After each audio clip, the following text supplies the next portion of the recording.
A business executive has been abducted while in transit from a trade conference in the Xi'an Empire. Advocacy investigators were able to identify and track the kidnappers back to an abandoned comm relay. Intel suggested that they had hollowed out the interior, pressurized sections and transformed it into a small hideout. From a strategic perspective, the hideout was a nightmare. Complete visibility against any approach, homemade proximity mines, and multiple bulkheads inside that could quickly be triggered to lock down and trap agents. The advocacy has turned to the Navy for assistance in rescuing the hostage. A flight of Avengers were deployed to resolve the situation. They were currently keeping a wide berth of the relay, their trajectory insinuating that they were simply passing by. A harrowing circumstance for certain, as this type of scenario could easily prove deadly for everyone involved. Thankfully, it's not real. This staged event is the final test that this group of naval recruits will face before graduation. Although they don't know this, their performance in this exercise will be reviewed by the Navy and even the Marines to determine where these recruits will be assigned. Intended to be as close to a real-world operation as possible, the military have spared no expense in orchestrating the illusion. The Outlaws are members of the Navy's 208th Squadron, recently redeployed from active service on the Vandal front, and many of them are enjoying this bit of entertainment. Bravo Flight Leader Commander Harold Rifk spent the days before the exercise coming up with extensive backstories for the other pilots and capturing fake ransom demand vids that he's been sending sporadically to Divisional Officer Edward Ino, the conductor of this simulated chaos, to forward on to the recruits. I'm standing with Ino on board a CNC ship, overseeing the entire wargame play out. Analysts and comms officers coordinate both sides of the engagement. The outlaw chatter is considerably more colourful. The 208th are really getting into their roles. I watch the recruits' ships disappear from the hologlobe. Under acting squadron leader Tulo Chalk's orders, they're breaking towards the comm relay. Ino listens intently as they relay their positions to each other. He shakes his head and takes a sip of Sujin tea. "Tell Rifk to hack their comms," he yells over to the comms officer coordinating the outlaw channel, then glances at me. They shouldn't give away their positions.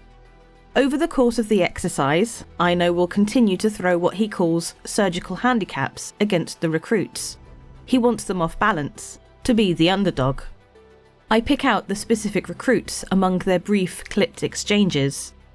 Callum Weaver is confidently adjusting the approach vectors of his flight mates. This scrawny kid from Aramis has really come into his own since beginning flight training, and now acts as the number 2 for Chalk. The acting squadron leader is a bit of a celebrity around the forges.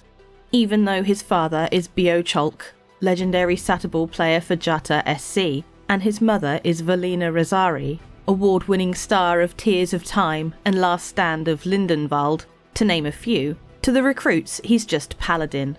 The nickname born from an incident that occurred 3 months ago, where Chalk jumped in to help several recruits who were being bullied in the commissary. "Sir, Rifk has moved 2 flights to their position. He says they aren't there." Ino grins. Suddenly, the outlaw comm channel explodes. The 5 ships that stayed back to guard the relay start calling out targets. The recruits drop the pretense and transition into combat updates. I hear Lissa Vale, the brawler of the recruits, immediately mixing it up with the outlaw pilots. Talkative on the comms, Vale is one of the most dedicated recruits I've seen.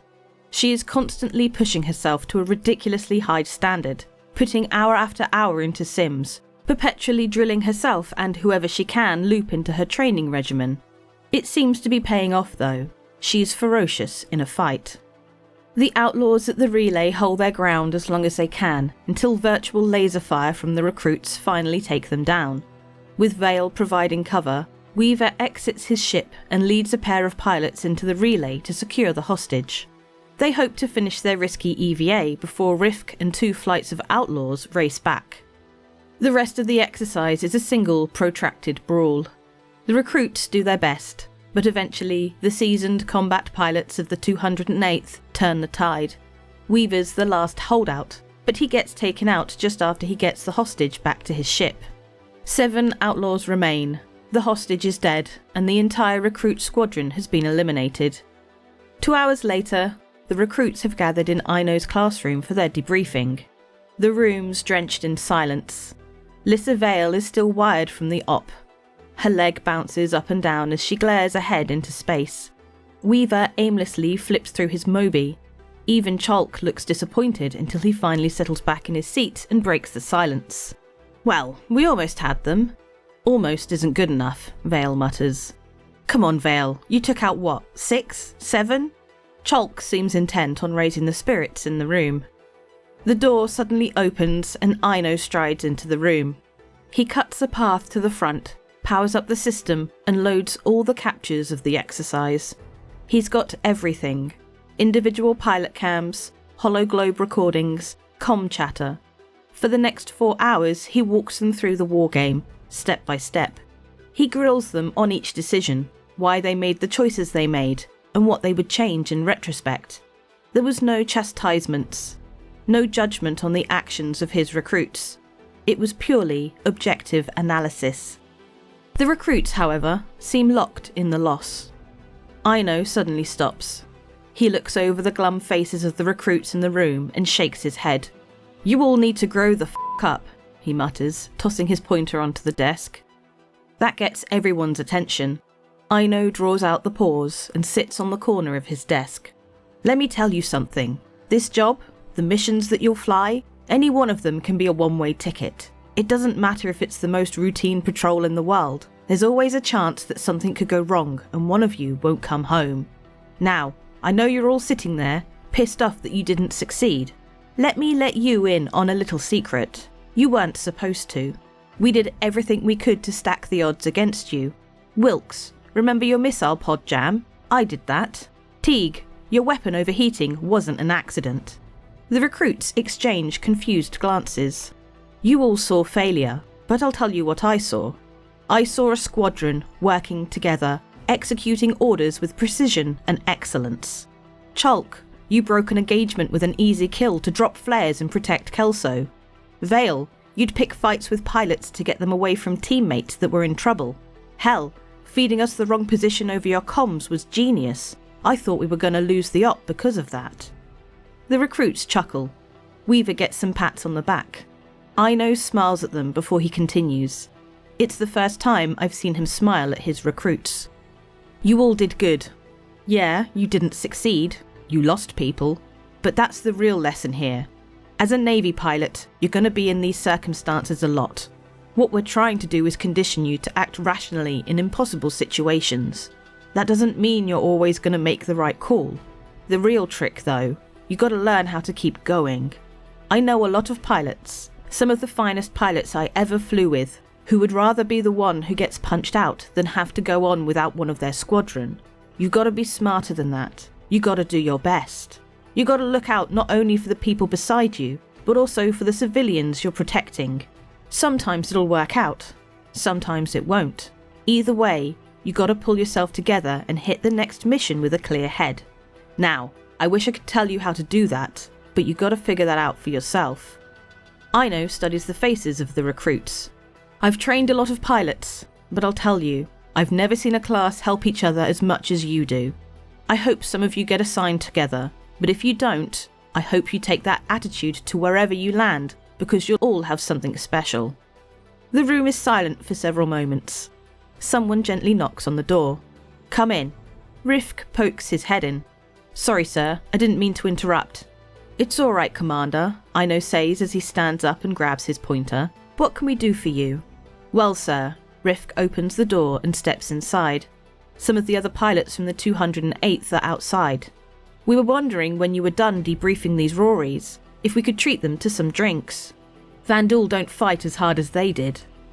Aino looks at his class. He gives a quick motion with his head for them to go. All the recruits slowly file out of the class to the cheers of the combat pilots outside. Weaver lingers by the door, then turns back to Aino. "Thank you, sir. Get the hell out of here." Weaver smiles and leaves. I wait as the door slowly clicks shut. Aino starts to quietly collect his things. I feel I have to say something. "That was a nice speech, sir." "Was it?" Ino finishes packing up, then looks at me. What I said should have terrified them. The other DOs like to say the Rubicon is the first moment they land on Killian, but if you ask me, it never stops. Doing this job every day will challenge you to your core. The Navy has been my single greatest pride and has broken me in ways that I can't see. Ino pauses. But they'll see. Everybody does. The class of 2947 graduation ceremony is held in the late summer on MacArthur and features over 2,000 graduates in a variety of capacities. The Flight Academy alone is responsible for over 200. Ino surprised me and arranged for me to sit with the rest of the divisional officers for the ceremony. I can see Arlie Finn and Yen Hardigan, the two DOs from that first day on the tarmac that introduced me to the intense journey that naval recruits faced. As I watched the proceedings commence, I can't help but reflect on the variety of people I'd met on this incredible journey, all committed to the core tenets of the Navy and to protect people like me. The entire graduating class stands and repeats the same oath that has been uttered by every Navy member for centuries. Hear and witness that I do solemnly pledge, mind and body, that I will serve and protect the United Empire of Earth against all who would seek to harm it and its people. That I will faithfully discharge the duties asked of me, and when called upon, I will defend the Empire with my life. That I will be the sword and the shield. That I will not falter nor fail, but fight and win. That I swear to do in all my power to act as a guardian of freedom and justice, as a champion of honour and valour, and as a true and proud member of the UEE Navy. I finally spot Weaver, Chalk, Vale, and the rest of my friends all clustered in the crowd, relishing each word of the oath. And when they finish, their journey, and mine I suppose, is over. They are official members of the UEE Navy. I talk briefly with Callum Weaver after graduation, just a brief conversation while he waits to receive his first posting, but I ask him about that first day on the freezing tarmac of Killian. When confronted by D.O. Hardigan, Callum said that he was joining to not feel helpless. So, I ask, do you still feel that way? This scrawny kid from Plantock River, only a couple hours from my house here on Aramis, who survived the horrors of the Vandal attack, thinks about it for a few moments. I don't think that feeling ever goes away, but now I know I'm not alone. You should get yourself some NordVPN. You can go to nordvpn.com/BoredGamer or use the links down below. If you want a VPN to help you with accessibility, security, and or privacy on the internet, then NordVPN has got all of that. And it's on a huge discount if you use my links. Oh, click those links. Every month we have a Star Citizenship giveaway. For November, we are giving away the latest in pristine technology, the Grey's Market Shiv, a heavy fighter with a bucket of weaponry, and the first compound ship in game. It is made up of a cutlass and a load of other ships stuck together. It comes with lifetime insurance and a game package, all you need to play Star Citizen. But we're also bundling in a CitizenCon digital goodies pack, just loads of FPS items and stuff that you can put around your hangar and your base eventually.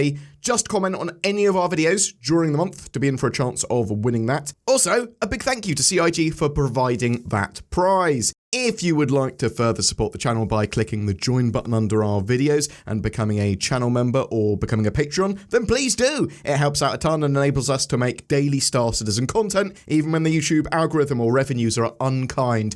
Please don't forget to like, share, subscribe, and click any of the affiliate links under our videos. That helps too. It gives us a little kickback. Share with us your feedback and what you'd like to see. We'll see you in the comments below. Thank you so much for watching to the end of the video.